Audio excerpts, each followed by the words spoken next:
자, 858번 문제 보겠습니다. 자, 이 문제 같은 경우에는 우리가 정적분을 하지 않고 공식으로 처리를 할 수가 있어야 돼요. 지난 시간에 배웠던 공식인데 복습 한번 해보자. 3차 함수죠. 최고차 항해보가 플러스니까 뭐 이런 그래프가 되겠죠.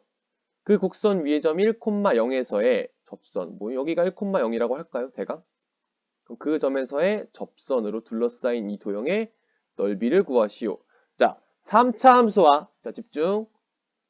3차 함수와 접선 이런 말이 나오게 되면 공식으로 넓이를 구할 수가 있습니다. 3차 함수와 접선으로 둘러싸인 도형의 넓이. 그럼 이 경우에도 우리가 뭐만 구하면 된다고 했었냐면 교점 x좌표만 구하시면 된다고 했어요. 그런데 교점 x좌표 여기가 이미 1이 하나 나와 있지, 그치? 여기만 구하면 되겠죠. 근데 우리 지난 시간에 이런 얘기 했었다. 자, 우리가 이 3차 함수랑 이 접선, 이 접선을 접선은 직선이죠, 그쵸? 그 직선과의 교점의 x좌표를 구하려면은 이제 이게 직선이니까 뭐 대충 px 플러스 q 이런 이제 1차 함수 모양일 텐데, 그지? 이 직선과 3차 함수의 교점을 구하려면 어떻게 해야 돼요? 두 식을 연립해야 되죠. y 값이 같다고 놓아서 연립을 해야 되잖아. 자, 그러면 이제 3차 함수를 좀 정리해 보면 이게 y는 x 3승 마이너스 5x 제곱 플러스 4x 지금 이렇게 되는데, 이 3차 함수랑 이 직선을 연립을 해서 우리가 교점 x좌표를 구하지. 근데 연립해봐. 그러면 이제 4x가 있고 px 플러스 q랑 이제 같다 이렇게 놓을 거잖아, 그지? 그럼 px 플러스 q가 넘어왔어. 근데 넘어오더라도 여기에는 영향을 주지 않죠. x 세제곱이랑 마이너스 5x 제곱엔 영향을 주지 않는다. 그러다 보니까 우리가 3차 방정식에서 얘가 넘어오면 3차 방정식이죠. 세근의 합 마이너스 a분의 b를 해보면 5라는 거 알 수 있거든. 근데 이 세근의 합은 이게 지금 뭘 구하는 식인데? 교점 x좌표를 구하는 식이잖아. 근데 교점 x좌표가 지금 두 개뿐이죠. 그지?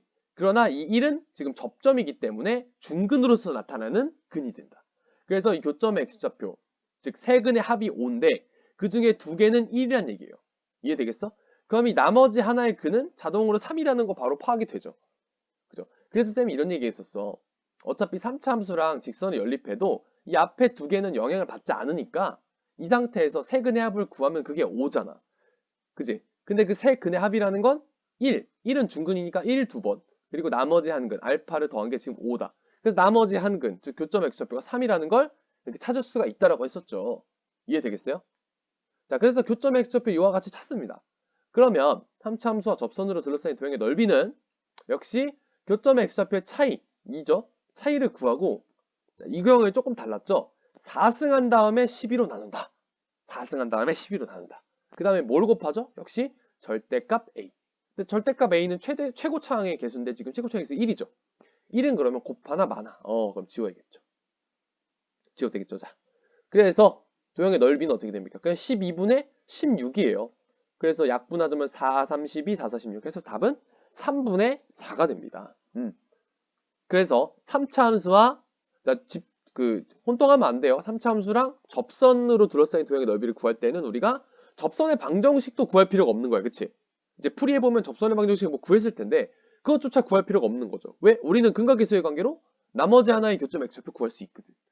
그래서 교점 x좌표 구하면 어떻게 한다고? 그 차이를 4제곱한 다음에 12로 나눈다. 그 다음에 곱하기 절대값 a. 그게 넓이. 이해되겠죠?